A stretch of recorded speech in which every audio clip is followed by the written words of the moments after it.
салом. хабарҳои радиои озодиро аз рӯзи сешанбе 31 март ман хиромон ба қозода тақдим мекунам. дар душанбе ба ҷаласаи шӯрои вазирони умури хориҷии кишварҳои узви созмони паймони амнияти дастаҷамъӣ омодагӣ мебинанд, ки рӯзи 2 апрел баргузор мешавад.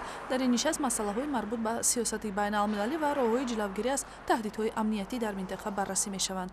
барои иштирок дар ҷаласаи вазирони корҳои хориҷии созмони амнияти аҳдомаи дастаҷамъӣ намояндаи амалкунандаи созмони амният ва ҳамкорӣ дар аврупо вазири корҳои хориҷии сербия ивича дачич роҳбари маркази минтақавии созмони милали муттаҳид доир ба дипломатияи боздоранда дар осиёи марказӣ мирослав иринча ва директори маркази созмони амният ва ҳамкорӣ дар аврупо доир ба пешгирии низоъҳо адам кабиррадский таъҳид карда шуданд.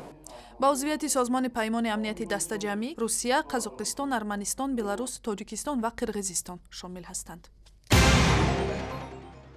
идораи созмони милали муттаҳид дар умури паноҳандагон дар ҳамкорӣ бо ҳукумат ва созмонҳои ҷамъиятӣ дар тоҷикистон барои хатгирии афроди бешаҳрвандӣ ва бидуни санадро шурӯъ кардааст.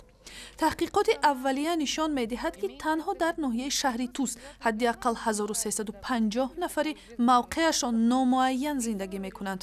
нозирон мегӯянд 80% афроди бесанад занон мебошанд.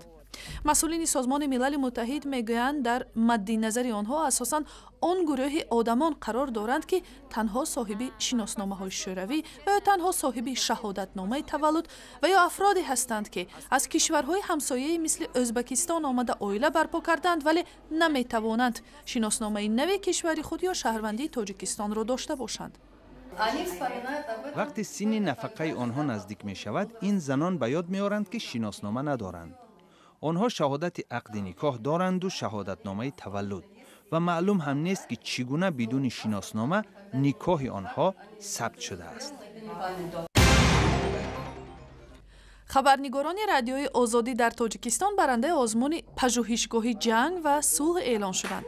ҳамкорони мо дар шаҳрҳои Кӯлоб ва Қирғонтеппа, Маҳмудҷони Раҳматзода ва Орзуи Карим дар озмуни гузоришҳои таҳқиқотӣ дар масоили хушуноти хонаводагӣ ва ифротгароии ҷавонон ҷойҳои аввалу дуюми озмунро ба худ ихтисос доданд. ҷойи сеюм насиби Ҳумайрои Бахтиёр, журналисти Азия Плюс шуд. мақсад он аст, ки жанри журналистикаи тадқиқотӣ дар Тоҷикистон рушд кунад ва журналистҳои мо ва рӯзноманигорони мо ба ин жанр рӯ оваранд ва на танҳо бо мусоидати донорҳо, на танҳо дар чорчӯбаи лоиҳаҳо, балки бо хоҳиши худашон ба ин жанр даст зананд. дар баробари баргузории озмуни хабарнигорон, пажӯҳишгоҳи ҷанг ва сулҳ барои кормандони матбуоти тоҷик аз рӯи меъёрҳои журналистикаи ғарбӣ давраҳои омӯзишӣ ҳам баргузор мекунад. зимнан ин наворҳоро ҳамкори мо Маҳмудҷон Раҳматзода аз Кӯлоб фиристодааст, ки шакли пурраи гузориши онро дар сайти Радиои Озодӣ баъдан метавонед пайдо кунед. дар шаҳри Кӯлоб клуби кӯмак ба артиш, ки дар гузашта чун досаф маъруф буд, як гурӯҳи мотосиклронҳои варзиширо эҳё кардааст. ин гурӯҳ барои ширкат дар мусобиқаи Наврӯзи Сарбанд омодагӣ мебинад, ки бояд моҳи апрел баргузор шавад. дар минтақаи Кӯлоб аз даври шӯравӣ ҳозир як дона мотосикл мондагӣ аз Лелнобод 4 мотосикл дига харидем овардем, тайёрӣ дидестем. аъзои ин гурӯҳ бо таассуф мегӯянд, ки мотосиклҳои онҳо сохти шӯравӣ буда, бо онҳо дар мусобиқаҳои бузургтари сатҳи минтақавӣ ё ҷаҳонӣ ҳунарнамоӣ кардан амри маҳол аст. зимнан бояд гуфт, манотиқи кӯҳсори Тоҷикистон барои тамрини мотосиклҳои варзишӣ хеле мусоид будааст.